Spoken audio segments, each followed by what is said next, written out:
Oh, hello, yeah. Well, good grief. Yeah, it's kind of weekend, isn't it? Ish. I'm going to call it that, even though I have to be going to do some stuff today. Yes. Anyway, I've seen it all before. I want my money back. Yeah, Bowling for Soup. One of their better ones. Yes. Now, journalists get killed in Gaza, but luckily in Britain we've reached the stage where we don't need to kill journalists because they're just going to do whatever their paymasters want. And we saw some choice examples of that yesterday. There was the entire media circus around Graham Linehan, who once again is enormously the victim. So he rocked up to the High Court with an actual live blog from the Daily Telegraph and the usual puff pieces. No doubt he'll be writing an article for them and anyone else that will throw some money at him, because after all he's extremely poor from those wildly successful shows that he did. Anyway, the issue with him, of course, is that he was suggesting that if people come across a trans person in a female toilets, that they should punch them in the genitalia, which apparently was just a joke, because that famous comedy writer thinks it's hilarious to lean on the idea that women are statistically speaking smaller than men, and therefore if they punch a man it's liable to be in the genitalia. Yeah, you can see that, can't you? Yeah, because that's hilarious, isn't it? Yeah, just leave you, if you pick yourself up off the floor there. Yeah, which got me thinking about, those kind of nasty bigots and bullies that we do have, who will invariably suggest, that things are just a joke. I mean, like earlier this week we had Darren Grimes, who was being his usual racist self, who was insisting that it's just a joke. And it's the sort of pasty white boy puffy thing that he'd do. Yeah, you see, I can make jokes as well, except I'm not, am I? I'm just being fairly obnoxious. Bit like Darren, bit like Graham. Anyway, we did have the usual media circus outside with the usual kind of what I'm going to call freak show, because after all it's what the anti-trans activists, as some of whom seen in this photograph, do.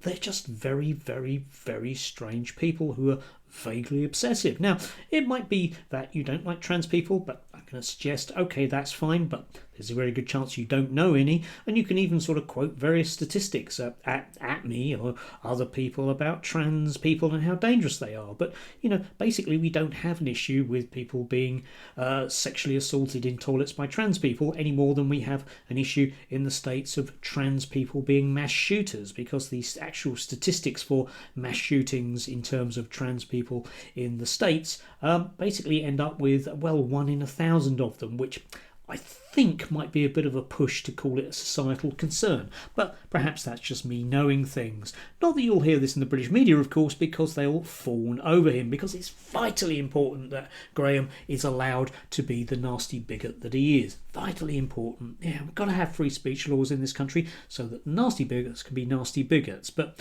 they will complain about me saying things, no doubt. Across the pond, we have recently had Mr. Nigel Farage, who has been championing free speech and inviting a foreign power to dabble in our domestic politics, which apparently is all to do with sovereignty. Good job we got that after Brexit, except of course Nigel doesn't want to talk about that anymore. Anyway, he was given a bit of a rough time, which some of the British media managed to actually point out. For Nigel, it was all about that photo opportunity, vital photo opportunity before the Reform Party conference. But irony upon irony upon irony upon irony, of course, Reform are fairly famous for, banning journalists at the moment. They just don't like people that ask awkward questions, particularly their kind of Nottinghams and Nottinghamshire locals, and indeed the Independent, who have come up against them. Richard Tice has got very, very tetchy about that, with the idea that, they don't have to talk to the press. Well, I'm sorry, Richard, I think you basically do. Now, the intrinsic psychology of these people is that whole libertarian, I'm the centre of the universe and I get to do and decide what I want to do. So you can see that for Richard Tice and for Nigel Farage and for Graham Linehan and for the rest of them usually associated with sex matters, etc., they are the most important people in the world, and they don't really see why they shouldn't just be allowed to do what they want. Except you may notice that, in terms of, being allowed to do what you want, it isn't one of the things that you can do as an elected representative. There are rules. Simply, you don't get voted in and then you can just make up your own rules. I know it's inconvenient and I know that businesses don't run like that, but can you imagine working for a business, in a business where there was Graham Linehan? Oh, that would be fun, wouldn't it? Or Richard Tice, who would insist that you can just do things because he's decided, because he's in charge. After all, he was voted for. Why do I have to put up with rules like other people? Well, we just do. It's one of those things about living in a society. I know, an awful thing. Imagine living in a society where people work together, and aren't allowed to be, well, just nasty bigots.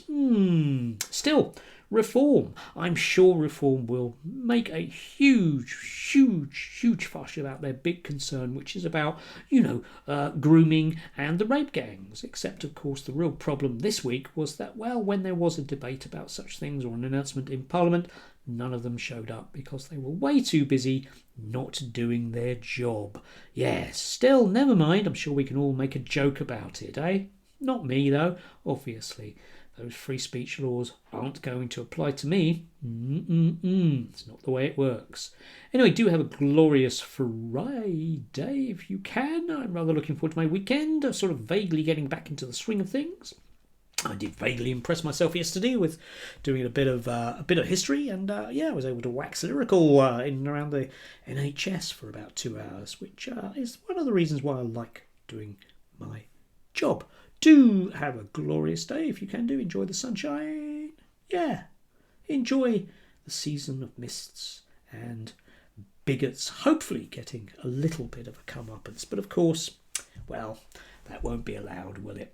That's not the way the system works. They're in charge by hook or by crook, and you can either go along with it or you're a bad 'un. And if you're a bad 'un, you'll end up being banned. Let's face it. Enjoy.